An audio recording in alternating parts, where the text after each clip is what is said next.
Hello students, I hope कि आप सब अपने अपने घर पे ठीक ठाक होंगे। आज हम अभ्यास करेंगे 8वीं कक्षा का तीसरा अध्याय, पाठ का सारांश। पाठ का नाम है सिंधु घाटी की सभ्यता। भारत की खोज पुस्तक को भारत के पहले प्रधानमंत्री पंडित जवाहरलाल नेहरू ने लिखा था। इस पुस्तक की रचना पंडित जवाहरलाल नेहरू ने जेल में रहते समय की थी। सन 1942 के भारत छोड़ो आंदोलन के कारण जवाहरलाल नेहरू को अंग्रेजों द्वारा गिरफ्तार कर लिया गया और उन्हें अहमदनगर की जेल में रखा गया।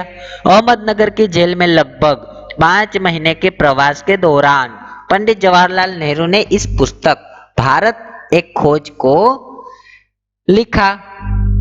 तो ये जो है भारत की खोज, इस पुस्तक में नेहरू जी ने सिंधु घाटी की सभ्यता से लेकर भारत की आजादी तक विकसित हुई भारत की बहुविध समृद्धि, संस्कृति, धर्म और जटिल अतीत को वैज्ञानिक दृष्टि से विलक्षण भाषा शैली में बयान किया है।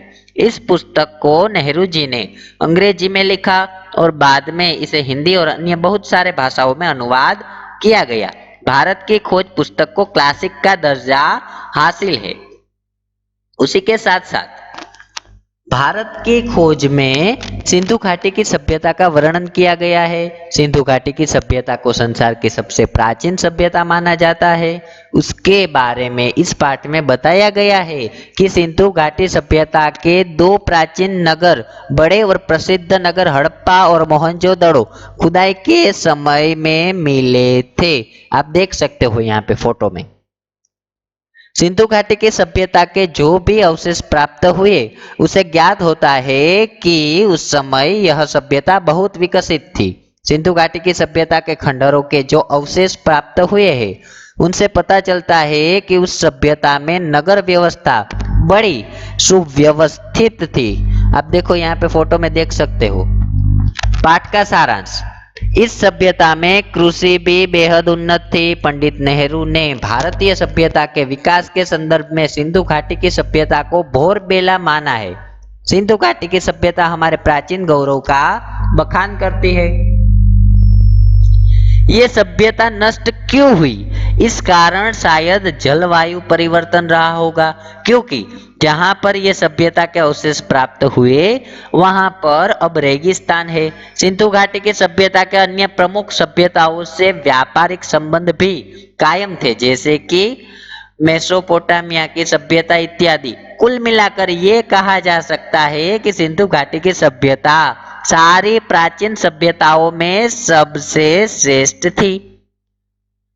तो ऐसी सभ्यता सिंधु घाटी की सभ्यता 3300 ईसा पूर्व से 1700 ईसा पूर्व तक परिपक्व काल, 2600 ईसा पूर्व से 1900 ईसा पूर्व, यानी कि विश्व की प्राचीन नदी घाटी सभ्यताओं में से एक प्रमुख सभ्यता है, जो मुख्य रूप से दक्षिण एशिया के उत्तर पश्चिमी क्षेत्रों में, जो आज तक उत्तर पूर्व अफगानिस्तान और पाकिस्तान के उत्तर पश्चिम में फैली है। प्राचीन मिस्र और मेसोपोटामिया की प्राचीन सभ्यता के साथ यह प्राचीन दुनिया की सभ्यताओं के 3 शुरुआती कालक्रमों में से एक थी और इन 3 में से सबसे व्यापक तथा सबसे चर्चित सम्मानित पत्रिका नेचर में प्रकाशित शोध के अनुसार यह सभ्यता कम से कम 8000 वर्ष पुरानी है। यह हड़प्पा सभ्यता और सिंधु सरस्वती सभ्यता के नाम से भी जानी जाती है। सिंधु घाटी सभ्यता एक बहुत ही अच्छा जरिया है भारत के अतीत को जानने का।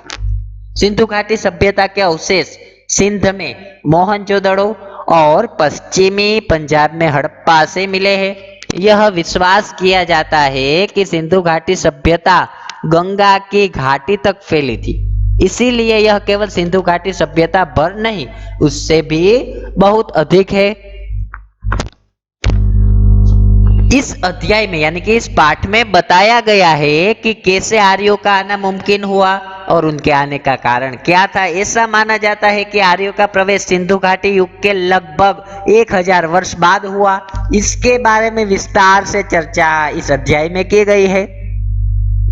उसी के साथ साथ इस अध्याय में और क्या क्या है, चलो देखते हैं। इस अध्याय में प्राचीनतम अभिलेख, धर्म ग्रंथ और पुराण के साथ साथ वेदों के बारे में भी संक्षिप्त में वर्णन किया है। भारतीय संस्कृति की निरंतरता के बारे में विस्तार से वर्णन यहाँ पर किया गया। साथ ही साथ उपनिषद, व्यक्तिवादी दर्शन के लाभ और हानियां, भौतिकवाद, महाकाव्य, इतिहास, परंपरा और मिथक, महाभारत, भगवत गीता, प्राचीन भारत और जीवन, महावीर और बुद्ध वर्ण व्यवस्था एवं चाणक्य का भी उल्लेख है। मुझे ऐसी आशा है कि आपको सब कुछ समझ में आ गया होगा कि भाई सिंधु घाटी की सभ्यता क्या थी, हड़प्पीय संस्कृति क्या थी, मोहनजोदड़ो का क्या सब कुछ था। तो ये तो सिर्फ इसका वर्णन ही था। सब कुछ जानने के लिए हमारा नेक्स्ट वीडियो देखिएगा। धन्यवाद।